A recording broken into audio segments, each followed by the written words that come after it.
Good morning everyone. This is Poonam here, your SSC teacher from Vishya School Una. Dear students, we are doing the chapter The French Revolution and today we will continue with the topic The Flight of Varennes. The king reluctantly accepted the new constitution. He would not accept all the reforms and decided to leave the country. King ने नए constitution को accept तो कर लिया but वो सारे के सारे रिफॉर्म्स को एक्सेप्ट नहीं कर पाए, तो उन्होंने डिसाइड किया कि वो कंट्री को छोड़ देंगे. On June 20, 1791, the king and his family set out for the border in a carriage. The king was disguised as a steward and his son was wearing a dress. At the border village of Varennes, he was recognized and eventually apprehended. King ने एक steward के रूप में वहां से भागने की कोशिश की. स्टेवर्ड मीन्स जो लुक आफ्टर करते हैं पैसेंजर्स की. बट फिर उनको वहां पे रिकॉग्नाइज किया गया और वहां पे उनको अरेस्ट कर लिया गया. The king's flight destroyed the last of the king's popularity with the people of Paris. Increasingly there were demands for an end to the monarchy and the creation of a new kind of government, a republic. तो king की जो जाना था वहां से वो भी लोगों को एक्सेप्ट नहीं था. Next topic is war against Prussia and Austria. On April 1792 the national assembly declared war against Prussia and Austria. 1792 अप्रैल में नेशनल असेंबली ने प्रशिया और ऑस्ट्रेलिया के अगेंस्ट वॉर डिक्लेयर कर दिया. Before they could send troops to France to put down the revolt that had been taken place in 1789. This was a war of the people against kings and aristocracies all over Europe. तो ये war किस लिए था? जो Kings थे उनके against और जो उनकी एरिस्टोक्रेसीज थी, मीन्स जो उनका लाइफस्टाइल था. The patriotic song that became popular was the Marseillaise, composed by the poet Rosette Lyle. The Marseillaise is now the national anthem of France. Next topic is the end of constitutional monarchy. On August 10, 1792, the Jacobins led a large number of Parisians who were angered by the short supplies and high prices of food. They stormed the palace of the Tuileries. तो लोग जो थे peasants बहुत ज्यादा angry थे और उन्होंने palace के ऊपर स्टॉर्म्ड कर दिया, अटैक कर दिया. The royal family barely escaped with their lives. The king's guards were killed and the king and his family fled to the protection of the assembly. The constitutional monarchy was over. Later elections were held. From now on, all men of 21 years or above, regardless of wealth, got the right to vote. तो लोगों ने जो king था उसके ऊपर, उसके palace के ऊपर अटैक कर दिया. इसमें किंग के जो गार्ड्स थे उनकी तो डेथ होगी बट किंग वहां से भाग गए और जो मोनार्की थी उसका पूरी तरह से एंड हो गया.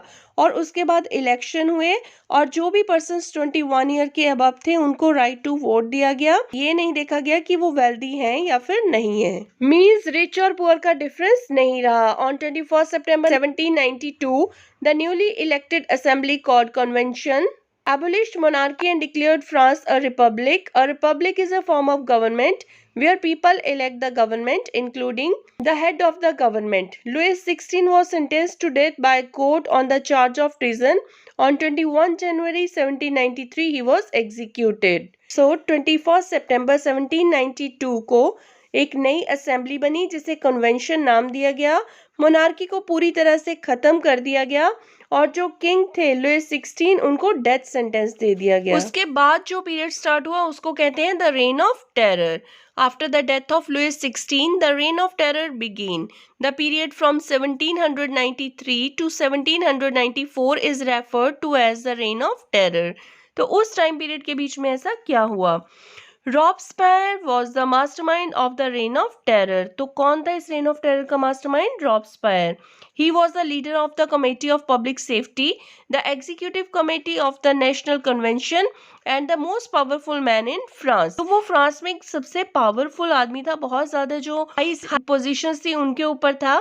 He explained how terror would lead to the Republic of Virtue in a speech to the National Convention. Means वो लोगों में टेरर फैलाना चाहते थे, डर फैलाना चाहते थे. The old maxim the end justifies the means describe Robespierre's policy well. So Robespierre की क्या पॉलिसी थी? The end justifies the means, meaning wrong methods may be use to overall goal is good. कि अगर good goal है, अच्छा गोल है, तो उसके लिए रॉन्ग मेथड्स भी यूज किए जा सकते हैं. The directory People had grown tired of the instability and bloodshed of the revolution and were ready for something more moderate. तो जो इतना ब्लड शेड हो रहा था, लड़ाइयाँ झगड़े हो रहे थे, लोग भी उससे फेड अप हो गए. By 1795 the republic was gone and 5 men with business interest had the executive power in France. तो जो रिपब्लिक थी वो भी चली गई और बिजनेस इंटरेस्ट वाले 5 लोग जो थे उनके पास पावर आई. This new government was called the directory. इस नई गवर्नमेंट को डायरेक्टरी का नाम दिया गया. It was for more conservative than the republic had been. It has also ineffective. तो ये और भी ज्यादा कंजर्वेटिव थी और इसका बहुत ज्यादा इफेक्ट नहीं पड़ा. नेपोलियन बोनेपार्ट का राइज हुआ. In 1804 Napoleon Bonaparte crowned himself emperor of France. He set out to conquer neighboring European countries.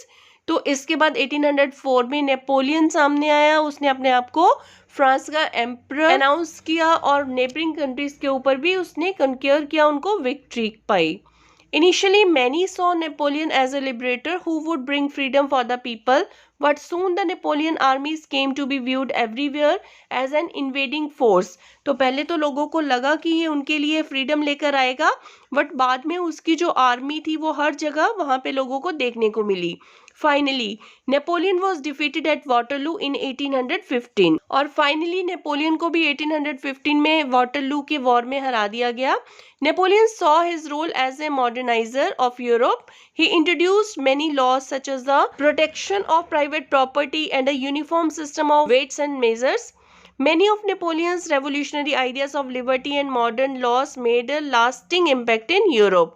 तो बहुत सारी अच्छी चीजें भी थी जो नेपोलियन ने उस टाइम में की. तो इस तरह से उसका लॉन्ग लास्टिंग इफेक्ट रहा. So it was all about the chapter the French revolution. Now revise this chapter properly. Thank you. Have a nice day.